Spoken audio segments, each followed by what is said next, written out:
Bom, vamos lá, pessoal. É um prazer. Me chamo Ivan Pavanelli, sou fisioterapeuta, osteopata, professor de pós-graduação em osteopatia. Estou aqui nesse vídeo para falar com vocês sobre o plexo braquial, que é um assunto que geralmente assusta o pessoal na faculdade. É o plexo que dá mais trabalho, mas que na verdade, se a gente olhar para ele com calma e com carinho, ele não é tão difícil assim. Obviamente que a dificuldade maior dele é porque ele é constituído por partes, né, diferente dos outros plexos, onde nós temos raízes anteriores e posteriores e que formam as raízes neurais, que então, teoricamente, é um pouco mais tranquilo. Mas no plexo braquial também é super possível da gente conseguir estudá-lo e entender. Essa é uma aula que foi feita para ser mais didática, eu não vou ficar falando muito de caminho neural, mas vocês vão aprender a construir o plexo braquial, o esquema de plexo braquial, que muitas das vezes a gente precisa fazer isso, ok? Então a gente tem que entender, obviamente, né, o que que é um plexo. Um plexo nada mais é do que um emaranhado de nervos, ok? Um emaranhado de nervos que tem uma função em comum, inervar determinado segmento. Então, sempre que eu falo plexo, plexo lombar é um emaranhado de nervos, uma junção de vários nervos que vão determinar, que vão inervar determinado segmento. O plexo lombosacro é um emaranhado, uma junção de nervos que vai inervar determinado segmento. O plexo cervical, a mesma coisa. E o plexo braquial também. Tratando-se de braquial, trata-se de um emaranhado neural para inervar o membro superior. Obviamente que não só isso, nós temos raízes muito importantes que dão ramificações para outras questões neurais, que a gente pode se aprofundar um pouco melhor nisso em uma próxima aula, mas o plexo braquial, propriamente dito, é um emaranhado de nervos que vai inervar ali a região de membro superior. Todo mundo sabe que o plexo braquial é formado pelas raízes de C5, C6, C7, C8 e T1. E aí a pergunta, né? Mas existe vértebra C8? Obviamente que em algumas anomalias anatômicas, sim, mas isso é raro, né? Quando a gente fala de nível medular, C8 é existente. Por quê? A gente sabe que nós temos sete vértebras cervicais e depois nós começamos ali a torácica de T1 a TT12, mas a primeira rama neural que sai está entre C0 e C1. Portanto, se a gente for fazer a conta, vai sobrar uma raiz neural. Por isso, C8 é o nível medular pertencente ao espaço intervertebral de C7 e T1, ok? Então, quando fala assim de C5, C6, C7, C8 e T1, entenda por este nível medular que está saindo ali para formar o plexo braquial. Bom, o plexo braquial ele é constituído por partes, então vamos aqui em cima especificar as partes e aqui embaixo montar o esquema do plexo. Ele é formado por cinco raízes, então contem comigo: C5, C6, C7, C8 e T1, são cinco raízes. Dessas cinco raízes vão se originar três troncos, ok? Chamado de superior, médio e inferior. Desses três troncos, nós teremos seis divisões, das quais três divisões são anteriores e três divisões são posteriores. Dessas três divisões serão formados três fascículos, para daí a gente ter, né, nós temos os cinco ramos terminais. Esses cinco ramos terminais são os mais famosos que a gente aprende na faculdade. Obviamente, nós temos três mais famosos, que são o mediano, radial e ulnar, mas a gente tem ainda o axilar e o músculo cutâneo, que são as ramas neurais. Mas como que a gente monta isso num esquema do plexo braquial, né? Então, de proximal para distal, das raízes para os ramos terminais, a gente vai fazer isso nessa divisão de baixo aqui da tela. Então, as raízes são C5, C6, C7, C8 e T1. Identifiquem e observem que as raízes de C5 e C6 se anastomosam, a raiz de C7 fica sozinha, e as raízes de C8 e T1 também se anastomosam. Para que existem essas anastomoses? Então vamos lá. As anastomoses das raízes de C5 e C6 formam o tronco superior, ok? Então a gente já está na segunda parte aqui, ó. Vocês vejam que eu dividi até por cores aqui. A continuação da raiz de C7 forma o tronco médio. E a anastomose entre a raiz de C8 e T1 forma o tronco inferior. Ponto. Então, as duas primeiras partes do plexo braquial já foram descritas aqui, tá tranquilo.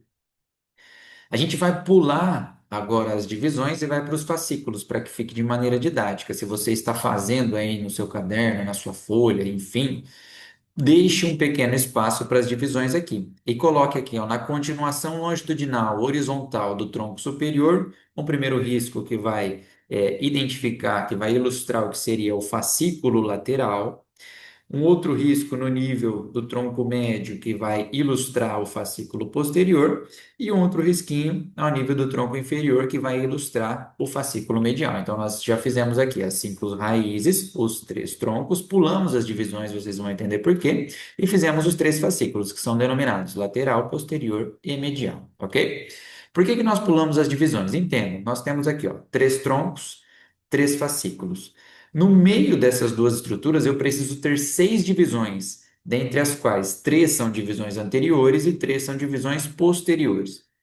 Para formar, entende, 6 divisões de 3 troncos, saiu uma divisão anterior e uma divisão posterior de cada tronco.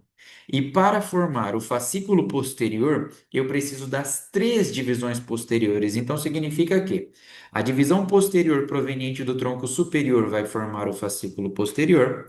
A divisão posterior proveniente do tronco médio vai formar o fascículo posterior.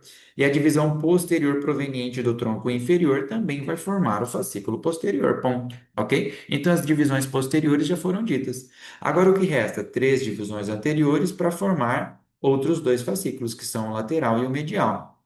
E aí eu sei que a divisão anterior proveniente do tronco superior, ela contribui para a formação do fascículo lateral, bem como a divisão anterior proveniente do tronco médio também contribui para a formação do fascículo lateral. Por isso que nesse esquema nós falamos assim, ó, na parte superior nós colocamos um X, é por conta disso.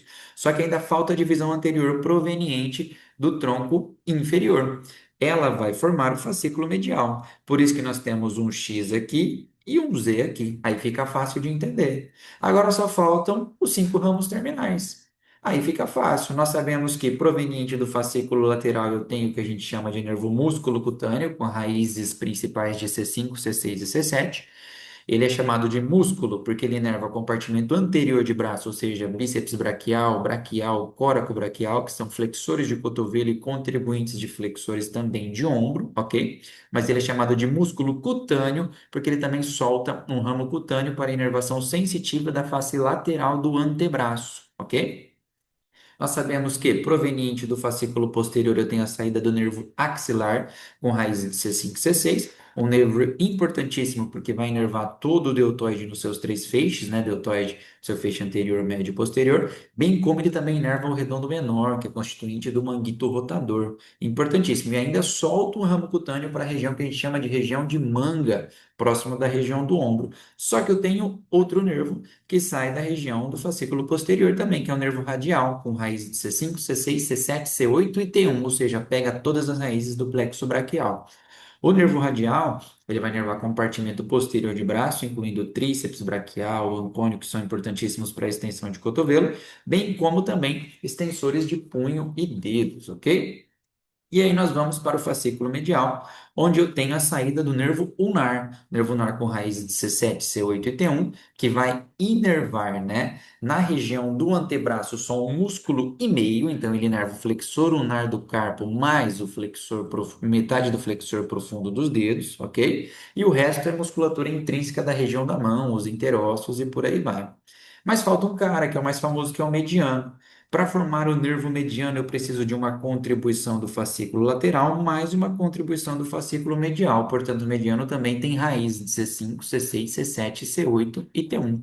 E o mediano é o cara que vai inervar quase que tudo do antebraço, então flexores de punho e dedos, e região de mão também, principalmente relacionada à parte tenar e motricidade do polegar, ok? Então, esse é o esquema do plexo braquial de uma maneira muito mais didática. E aqui nós temos a possibilidade de montá-lo de uma maneira relativamente fácil. E os 5 ramos terminais, que são os mais famosos. Porém, não é só isso que existe no plexo braquial. O plexo braquial ele tem saída de raízes, né? Desde a sua saída de nervos, desde as suas raízes. Então, das raízes aqui, alguns nervos só para ilustrar, por exemplo, o nervo dorsal escapular, a raiz de C5, que é um nervo super importante, vai inervar os romboides e o elevador da escápula.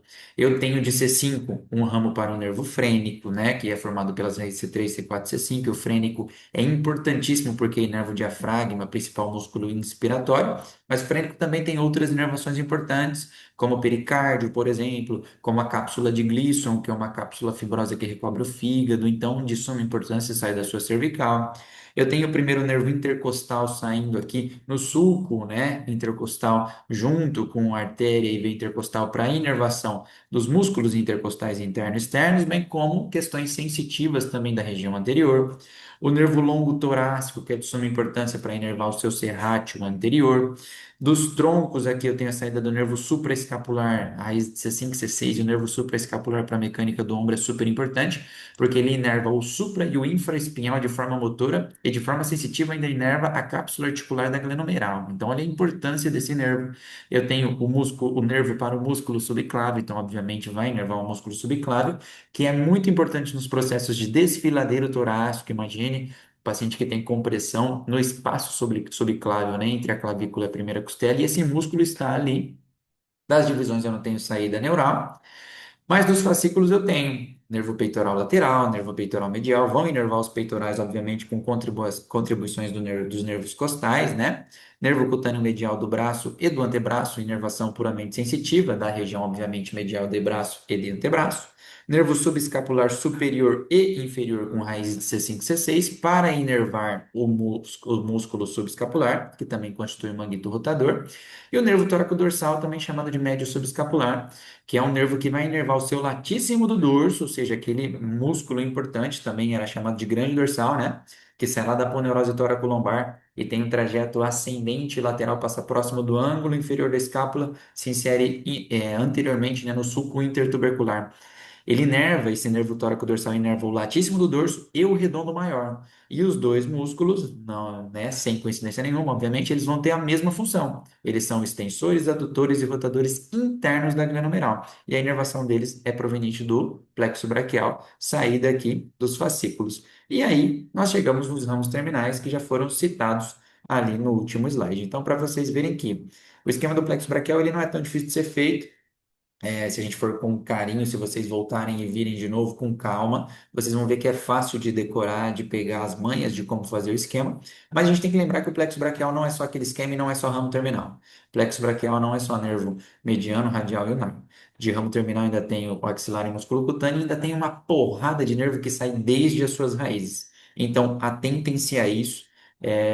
Para tratar os pacientes de vocês, para estudar uma anatomia um pouco mais aprofundada, porque isso faz muita, muita, muita diferença quando a gente pensa em um paciente de forma integral, pensando em ramas neurais, em questões metaméricas, que a gente ainda vai falar muito sobre isso no canal.